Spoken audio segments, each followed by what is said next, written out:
Welcome to Lead Magnet Magic. I'm your host, Katie Dunn, and today's episode is called The Lead Magnet Lifecycle: When to Refresh, Retire, or Reuse. If you're brand new here or have no idea what a lead magnet is, it's the freebie or low-ticket offer that you give your audience in order for your email list to grow. So occasionally these are evergreen. That's what you want. You want them to live as long as they can, but no freebie can be evergreen forever. So you want to treat a lead magnet like a living asset, not like a set it and forget it product, but a set it, let it live for a while, and then revise. So if your lead magnet is performing well, it aligns with your current offers, but you just haven't promoted it in a while, you might be in the reuse phase, keeping it alive and thriving. So what you want to do is rotate it back into visibility. So just because you're a little tired of it, or maybe it's a little bit older than you want a freebie to be, it doesn't mean that your audience has actually seen it, so you can re-promote it to new people. Most people need to see things like 7 to 22 times, something like that, before they even take action on it, even if it's a free offer.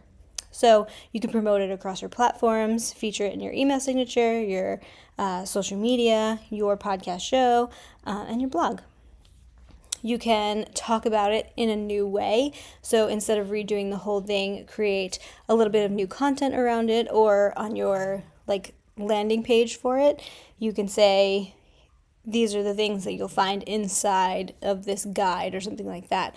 And you can say things like what most people don't get, or rather what most people get wrong before they download my guide. So you're giving the same thing, but adding a little twist to it that will pique people's interest and get them wanting to download your new old freebie, refreshed freebie. You can also bundle it in a different offer. So use it as a bonus within a paid offer, or pair it with another freebie to boost the perceived value.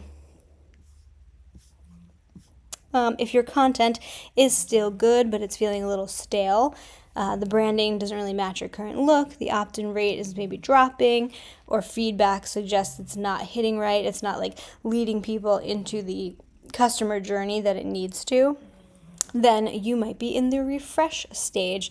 So you want to give your lead magnet a makeover. So the things that you can refresh are the title.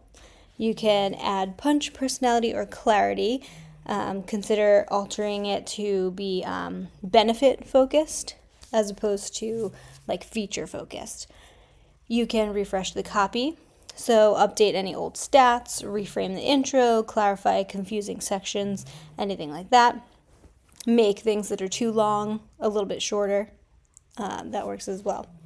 You could also refresh the design, so make it more current or more on brand, especially if you have rebranded in any way. And you could also change the follow-up emails. So if it feels like it's not aligned with your new or your improved signature service or offer, then you can change the follow-up emails, the nurture sequence that people get after this lead magnet, so it actually leads smoothly into your new offer. So if your lead magnet no longer reflects your expertise, if you've shifted your audience or niche, if it hasn't converted in months and you've already tried refreshing it, and maybe you dread promoting it or you feel super disconnected from it, then you can be in the retire phase. So why this is okay: lead magnets are meant to evolve. They're not meant to last forever and grow your audience for an entire decade. You need to refresh and reuse and retire things all the time in a business. So retiring something doesn't mean that it failed. It means that it served its purpose and you no longer need it.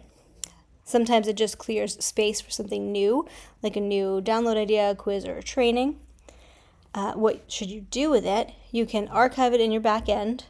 Don't delete it completely. because it has served its purpose, and maybe it was like your first baby and you still love it. If it had some solid content, reuse pieces in blog posts, email sequences, or future freebies. Honestly, sometimes a lead magnet has served its energetic purpose, and if it's not lighting you up, it's not going to light your audience up either. So go take a look at your freebies or lead magnets today and check if they're still working for you, if they're still working for your audience, if they're still working for your customer journey. And if you're not sure, I actually do free lead magnet audits. The link will be wherever links are, wherever you're consuming this podcast. But I will look at your lead magnet, your website, your landing page, and even sometimes your Instagram if I feel like they're not aligning and I need to like help you with the copy or something like that. We'll look at what your audience is saying and we'll use their words in the landing page. And if you're curious about how I came up with my lead magnet, I used to work strictly with real estate agents. So I had a webinar based on the CRM that I would teach. So that worked super well. I had a lot of people sign up for that and begin that customer journey.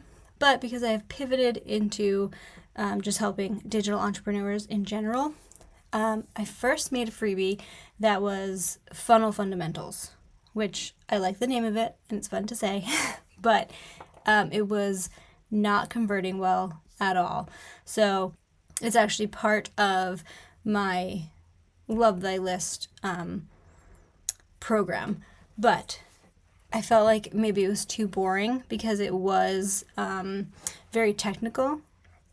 It was all about top of funnel, middle of funnel, bottom of funnel, sales funnel stuff, and it wasn't very, aligned with the people I wanted to attract. Like, I don't want to bore anybody. I don't want people to think I'm boring. So now my lead magnet is the Magic Pumpkin method, which I love.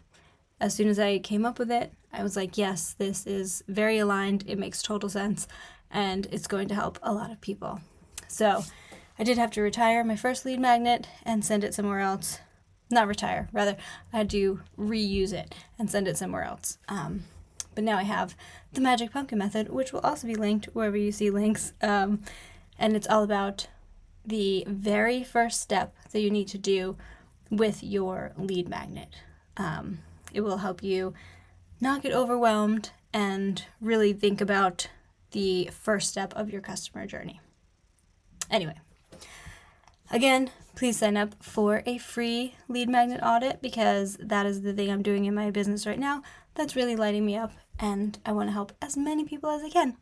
Again, it's free, and I'm happy to do it. All right. Thank you so much for listening to this episode of Lead Magnet Magic. I hope you have a very productive day.